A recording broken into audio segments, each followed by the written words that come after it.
everyone, and welcome back to Golden Wheel Gaming. Today we're going to be playing some Battlefield 4, my first impressions of Final Stand. This is the first time I'm playing Hangar 21 on its finished state. And yeah, I'm going to be playing with Echo YouTube here. Or Hey Echo guys. Actual is your YouTube name, right? What's your YouTube name? Yeah, it's Echo Actual. Hey guys, Okay. my name is Echo Actual, and apparently the map's already ending. As you can see, I'm playing here with Golden Whale Gaming. You might have recognized him because before he went as E-True, but now he's got his own YouTube channel, so that's happening now. That's his decoy that he just unlocked recently, and he's really happy about. It's a really awesome, but yeah. So like you said, Sniper.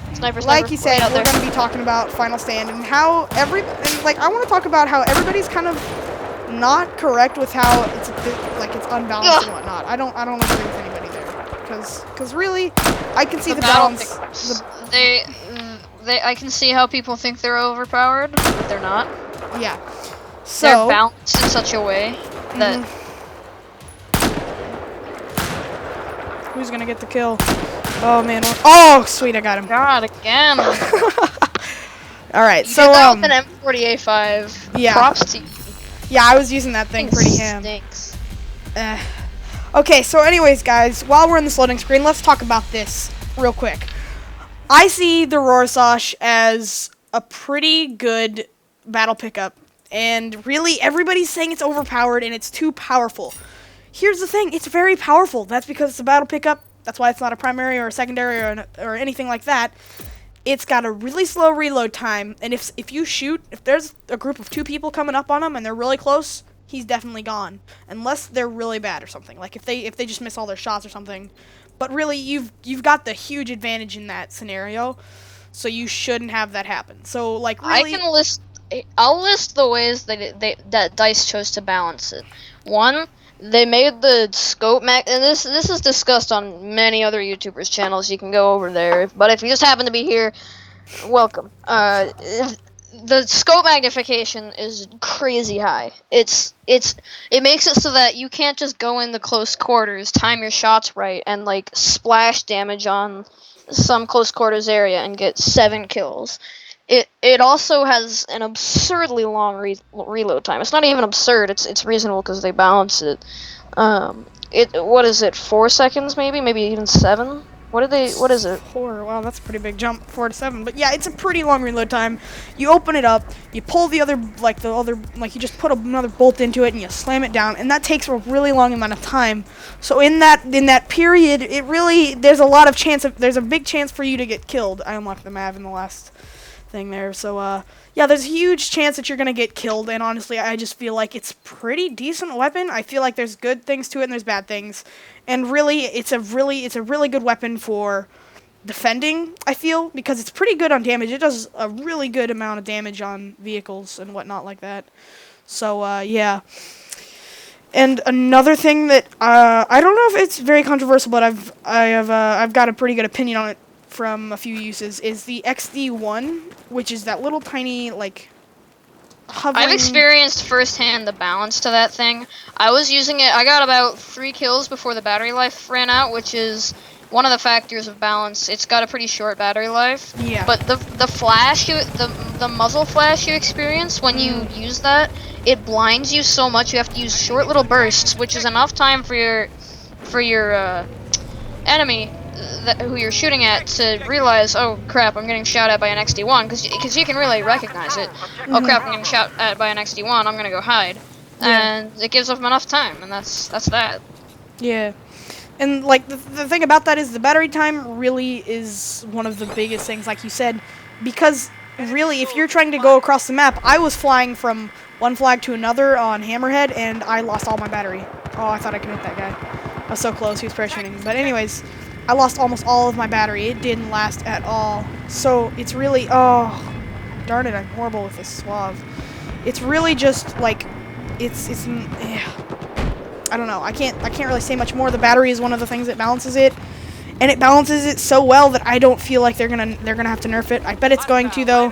I honestly feel like, I feel like it's inevitable that somebody's going to have to nerf it at DICE because somebody's complaining, or a huge group of people are complaining, And, that's just going to lead to more people complaining that it's underpowered, and then that's just going to go out of control. Then they're going to nerf something else so that it's better, because that's, and then it just spirals from there, and it gets bad, bad, which we don't want to see. And, yeah. It turns into a massive... It's terrible when DICE does something wrong. Yeah. The PC community is so used to game companies really getting everything right, and game companies work so hard to satisfy them. I feel like a lot of the community kind of feels like a spoiled 3-year-old. I'm not pointing out people in general. I mean, people in specific. I'm just saying, like, the community in general acts like there's a very high standard. Yeah, it's kind of like I've seen this. Like a lot of times, people get so many things they want, but one of the things is wrong, and they're not happy with any of it because of that. Like, it's just kind of, I don't know. I feel like that's kind of not the bad side of the community, but the not as good kind of, like the not as good side. Not as understanding. Yeah. I do get it with Battlefield though, because Battlefield on launch and throughout a lot of its early phases was a broken game. Very terrible broken game. I haven't really experienced that because I started playing pretty late in its development. However, I did experience some of the bad bugs that were just in the game. The knifing mechanics sucks. Like there's a lot of things in the game that are not good and not perfected yet, and Hardline is coming out soon. So yeah.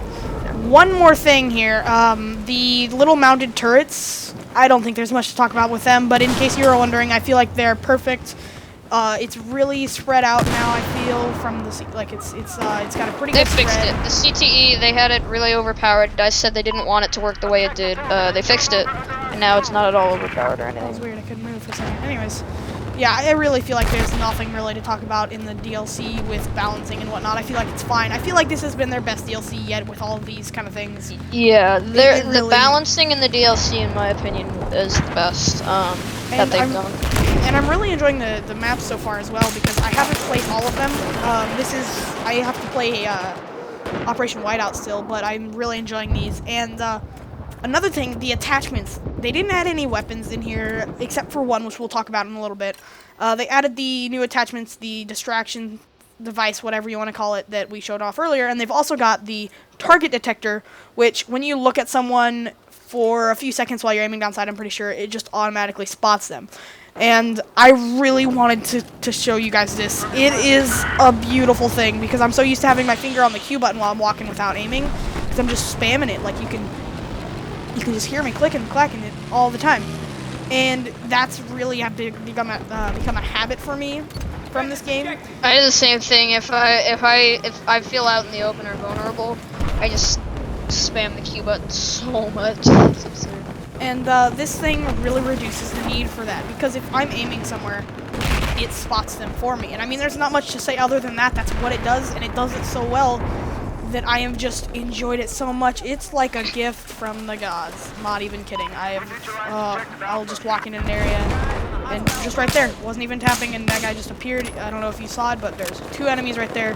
One of them wasn't spotted, and I spotted them both just by looking at them. Now, I'll talk about the, what is it, DS3, something like that, the radar jammer. I'm really excited about this. It's really awesome for recon. You can do it for a lot of classes. I'm pretty sure all classes. It's really great for recon, infiltrating places. People get so confused because different spots appear on the minimap.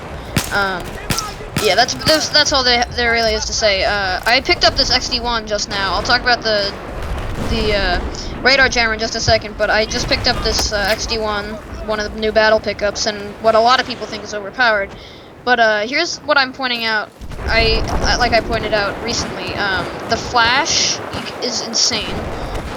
Your view is a little bit messed up because it's black and white. It's a little bit distorted, I guess. Which is also what they did with the RAR, I have to add, because when it was being quoted as I'm also getting locked on. I think I just got killed by like a stinger or something. Yeah, there's things that can lock on and kill it. But you saw that flash. That flash was crazy. As the battery life goes down, the view kind of gets blurry, more blurry. Anyway, back to the radar jammer. As you can see, when I throw it out, it just sits there, and I can pick it up, and it'll just jam enemies' radar. I text message. And I feel I haven't really had it come in too handy, because I just unlocked it. However, I do imagine it becoming something that's really gonna be useful in the future. But Oh, come on. with all that ranting and stuff out of the way, I kind of want to share my first impression. I kind of want to share my first impressions on the DLC as a whole. Aside from the battle pickups, I would have to say that my favorite map would be probably Hammerhead or Operation, what's it, Whiteout. Giants of Karelia is okay. It's alright. I feel like Giants of Karelia is gonna... I feel like this map is kind of... I kind of want to compare it to the Armored Kill DLC, where it was a big open map, but with a lot more trees, you know? I feel like it's I can kind of compare it to that. And if you are thinking of buying this DLC, I highly recommend it. I'd rate it like 9 out of 10, which is pretty good, because the rest of the DLCs, the maps were okay. I mean, Second Assault was kind of the only one that I really cared about. The rest of them were you know? But these maps, they really did well, and as I get knifed here, they really did this well. I'd have to say my favorite map is Hangar 21. I just love the night style to it. It's really, really nice. And, yeah. I think it's probably their best DLC. I've played all of their DLC, I've played all the maps. Some of the weapons that came out with those DLCs are amazing. I've got over 900 kills with the MP7 as a DLC gun. Was that Second Assault or Dragon's Teeth? Pretty sure it's Second Assault. Dragon's Teeth, yeah. RPX. Okay, real quick, one of the things about this is they added a new Phantom Prospect, or what is it? Phantom Initiative. Operative, I think it's called. Yeah. And they added a new weapon with that nobody knows how to get it yet, and they're pretty sure that you have to use some of the camos. There's a friendly XD1. Some of the camos of the Phantom Operative. The community is working 24/7 to try and figure out how to unlock it. They're digging into codes and all that. They're just really... people have found out what the weapon is, and most of it was because of the what the symbol is for it, the little medal. And others because the unranked servers, they have it unlocked and whatnot. And this weapon is the new Phantom bow. It's the BF4 equivalent of the X-bow from Battlefield 3. And let me talk about this thing real quick. It is a carbine, so it can be used by all classes. It has an awesome balance to it, and it's just so exciting. You can shoot through as many enemies as you want, and it will kill them all. Is what we know so far. It's got an unlimited piercing thing to it, I guess. It just pierces through all enemies. It's got 3 types of arrowheads, and that's it's always got a sight on it and a stabilizer, I believe. And 3 arrowheads are like the normal one. I think it's broad or something. And then there's broadhead, bullet point, and explosive tip. Of course, there being advantages and disadvantages. They did really well with the balancing on the bow. Yeah, and the explosive tip, it would, as imagined, would be overpowered, but they made the explosion pretty insignificant. Yeah. They also made the projectile drop pretty significant. And they did that with the bullet point. They reduced the projectile drop, but reduced the damage. Every single bullet point or arrowhead, you have to have a certain play style. Yeah, and you have to have a headshot at any range, really. I mean, if you were using it in Operation Locker, I don't know why you'd be doing that, but if you're using it in Operation Locker and you happen to have the bow, the explosive head.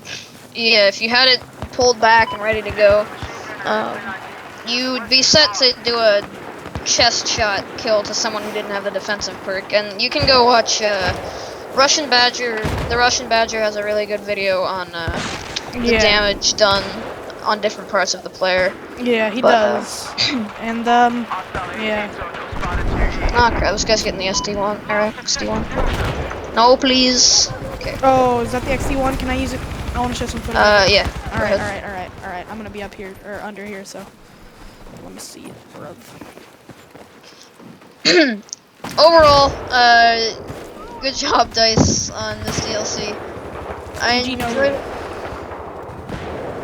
quite a bit. Yeah.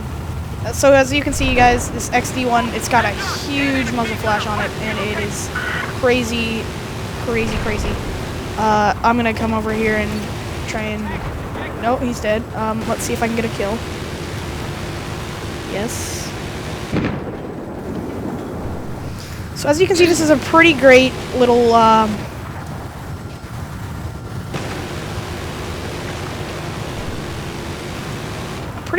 pickup. Sorry, I was focusing.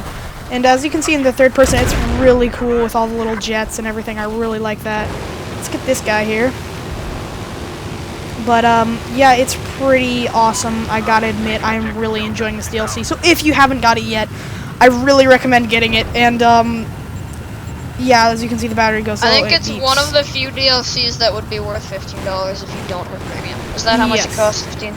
I believe so. So as you can see, that's the end of that. And, yeah, I think I'm going to end this episode here, guys. My name is Echo Actual. And, I'm going to see you guys next time.